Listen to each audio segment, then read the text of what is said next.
আটা ময়দা ছাড়া কি নুডলস হয়? হ্যাঁ হয়। চীনের উত্তর পূর্বাঞ্চলে এমন এক ধরনের নুডলস তৈরি করা হয় যার মূল উপাদান শুধু আলু। এখানে কোনো রকম ময়দা বা আটা ব্যবহার করা হয় না। সম্পূর্ণ প্রাকৃতিক উপাদান দিয়ে বানানো এই নুডলস যেমন দেখতে সুন্দর, তেমনি খেতেও অসাধারণ। আলুর নুডলসকে ওরা বলে ফেন্সি।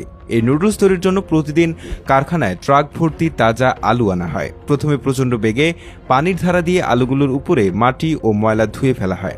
এরপর সেগুলোকে মেশিনের মধ্য দিয়ে কয়েক ধাপে পরিষ্কার করা হয়। এই পরিষ্কার করার প্রক্রিয়াটি সম্পন্ন করতে প্রায় একটি পুরো দিন লেগে যায়, কারণ আলুর খোসা লেগে থাকা সামান্য ময়লাও নুডলসের রং ও স্বাদ নষ্ট করে দিতে পারে। পরিষ্কার করার পর আলু থেকে শ্বেতসার বা স্টার্চ বের করা হয়। পরিষ্কার আলুগুলোকে একটি মেশিনে পেশা হয়, যা সেগুলোকে একটি ঘন পেস্টে পরিণত করে।